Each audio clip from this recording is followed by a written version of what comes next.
चलिए आज के वीडियो में हम बताएंगे कक्षा 10 ठीक है, गोधूली भाग 2 ठीक है, और ये है हिंदी ठीक है, हिंदी है और इसका हम क्वेश्चन आंसर को हल करने वाले हैं ठीक है। देखा जाए तो इस लेखक का नाम है अशोक वाजपेयी ठीक है, और ये लेखक का पूरा यहाँ से लेकर यहाँ तक पूरा आप डिटेल इसके बारे में पढ़ सकते हैं ठीक है। अशोक वाजपेयी का जन्म 16 जनवरी 1991 ईस्वी में दुर्ग छत्तीसगढ़ में हुआ, किंतु उनका मूल निवास सागर मध्य प्रदेश है। उनकी माता का नाम निर्मला देवी और पिता का नाम परमानंद वाजपेयी है ठीक है। उनकी प्रारंभिक शिक्षा गवर्नमेंट हाई सेकेंडरी स्कूल सागर से हुई है ठीक है। ये सारे पढ़ सकते हैं इसके डिटेल। हम इसके क्वेश्चन पर बात करते हैं ठीक है। इसका क्वेश्चन हम देखते हैं यहाँ पर।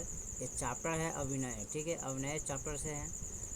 इसमें पूछा है कि अभिनय क्या है और वह कहाँ अवस्थित है ठीक है। तो अभिनय कहाँ पे है? फ्रांस में है, फ्रांस में अवस्थित है। एक ऐतिहासिक शहर है जो रोन नदी के किनारे बसा है। किस नदी के किनारे? रोन नदी के किनारे बसा हुआ है। यह अपनी कला, संस्कृति और ऐतिहासिक महत्व के लिए जाना जाता है। क्वेश्चन दूसरा देखते हैं। दूसरा में कह रहा है हर वर्ष अभिनयों में कब और कैसा समारोह हुआ करता है?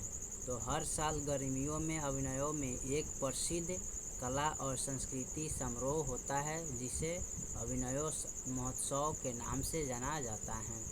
इसमें नाटक, संगीत, नृत्य और कला प्रदर्शन शामिल होते हैं। क्वेश्चन नंबर इसका तीसरा देखते हैं। तीसरा में क्या कह रहा है? तीसरा कह रहा है लेखक अभिनयों किस सिलसिले में गए थे, वहाँ उन्हें क्या देखा सुना? लेखक अशोक वाजपेयी अभिनयों में एक कला और साहित्य से संबंधित कार्यक्रम में भाग लेने गए थे। वहाँ उन्होंने कला प्रदर्शन, ऐतिहासिक स्थलों का भ्रमण किया और सांस्कृतिक गतिविधियों को देखा सुना। क्वेश्चन नंबर हम चौथा को देखते हैं। चौथा में क्या कह रहा है? ला शत्रुज क्या है और वह कहाँ अवस्थित है? आजकल उसका क्या उपयोग होता है? ला शत्रुज अभिनयों के पास स्थित एक प्राचीन मठ है। यह अब एक सांस्कृतिक केंद्र के रूप में उपयोग किया जाता है, जहाँ कला प्रदर्शनियाँ, कार्यशालाएँ और निवास स्थान होते हैं ठीक है। क्वेश्चन नंबर हम अगला देखते हैं। क्वेश्चन नंबर हमारा अगला क्या कह रहा है? 5 नंबर ला शत्रुज का अंतरंग विवरण अपने शब्दों में प्रस्तुत करते हुए यह स्पष्ट कीजिए कि लेखक ने उसके स्थापत्य को मौन का स्थापत्य क्यों कहा? ला शत्रुज एक शांत और विशाल मठ है जिसकी वास्तुकला में सादगी और भव्यता का मिश्रण है। लेखक ने इससे मौन का स्थापत्य इसलिए कहा है क्योंकि इसकी संरचना और वातावरण में एक गहरी शांति और एकांत का अनुभव होता है जो बिना कुछ कहे ही अपने कहानी कहता है ठीक है। इसके बाद अगला सवाल देखते हैं। अगला सवाल 6 नंबर क्या है? लेखक अभिनयों क्या साथ लेकर गए थे और वहाँ कितने दिनों तक रहे? लेखक की उपलब्धि क्या रही? लेखक अपने साथ कुछ किताबें और लेखन सामग्री लेकर गए थे। वे अभिनयों में लगभग 3 सप्ताह तक रहे। इस दौरान उन्होंने कई कविताएं और गद्य रचनाएं लिखी जो उनकी महत्वपूर्ण साहित्यिक उपलब्धियां थी।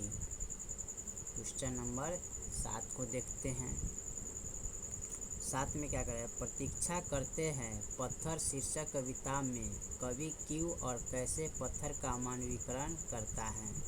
प्रतीक्षा करते हैं पत्थर कविता में कवि पत्थरों को मानवीय गुणों से युक्त दिखाता है, जैसे वे किसी की प्रतीक्षा कर रहे हों या किसी बात को महसूस कर रहे हों।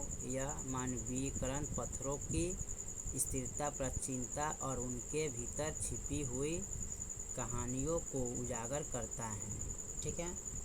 क्वेश्चन नंबर 7 का बाद हम 8 को देखते हैं।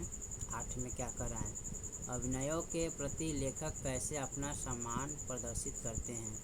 लेखक अभिनयों की कला, संस्कृति और ऐतिहासिक विरासत के प्रति गहरा सम्मान प्रदर्शित करते हैं। वे अपनी रचनाओं में अभिनयों के महत्व को रेखांकित करते हैं और उसके शांत तथा प्रेरणादायक वातावरण की प्रशंसा करते हैं। ठीक है, उसके बाद अगला देखते हैं 9 नंबर सवाल को। 9 में करें, मनुष्य जीवन से पत्थर की क्या समानता और विषमता है। समानता, मनुष्य और पत्थर दोनों ही समय के साथ बदलते हैं और अपने भीतर अनुभव को समेट रहते हैं। दोनों ही अपनी जगह पर स्थिर रहते हुए भी परिवर्तन की हिस्सा होते हैं।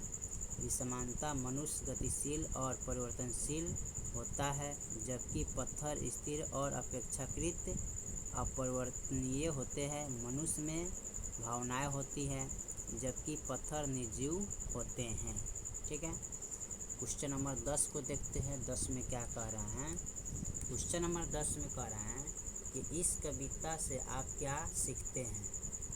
यह कविता हमें प्रकृति के तत्वों में जीवन और भावनाओं को देखने की प्रेरणा देती है। यह हमें सिखाती है कि कैसे शांत और स्थिर चीज़ें भी गहरी बातें कह सकती हैं और कैसे प्रतीक्षा में भी एक सुंदरता और अर्थ छिपा होता है। क्वेश्चन नंबर 11 को देखते हैं। 11 नंबर क्या कह रहा है, नदी के तट पर बैठे हुए लेखक को क्या अनुभव होता है। नदी के तट पर बैठकर लेखक को गहरी शांति और सुकून का अनुभव होता है। वे प्रकृति से जुड़ाव महसूस करते हैं और उन्हें अपने भीतर की रचनात्मक को जगाने का अवसर मिलता है। ठीक है, क्वेश्चन नंबर 11 के बाद हम 12 को देखते हैं। 12 नंबर क्या कह रहा है, नदी तट पर लेखक को किसकी याद आती है और क्यों।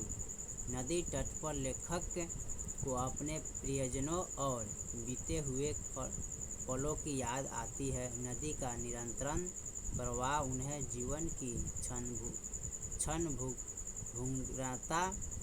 भंगुरता और समृद्धियों के महत्व का एहसास कराता है।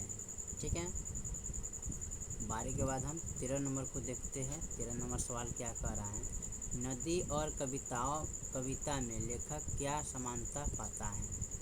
लेखक नदी और कविता दोनों में निरंतर प्रवाह और जीवन के अनुभव को व्यक्त करने की क्षमता की समानता पाता है। जैसे नदी बहती रहती है, वैसे ही कविता भी विचारों और भावनाओं को प्रवाहित करती है। ठीक है, 13 का बाद हम 14 नंबर सवाल को देखते हैं। 14 नंबर सवाल क्या कर रहा है, किसके पास तटस्थ रह पाना संभव नहीं हो पाता है और क्यों। जो व्यक्ति संवेदनशील और भावनात्मक होते हैं, उनके लिए तटस्थ रह पाना संभव नहीं हो पाता। वे अपने आसपास की घटनाओं और अनुभवों से गहराई से प्रभावित होते हैं और उनसे भावनात्मक रूप से जुड़े होते हैं। ठीक है, चलिए तो क्वेश्चन नंबर टोटल हमने 14 तक ले इस चैप्टर के कंप्लीट कर दिए। बाकी जो है फिर अगले वीडियो में, तब तक ले जय हिंद, जय भारत।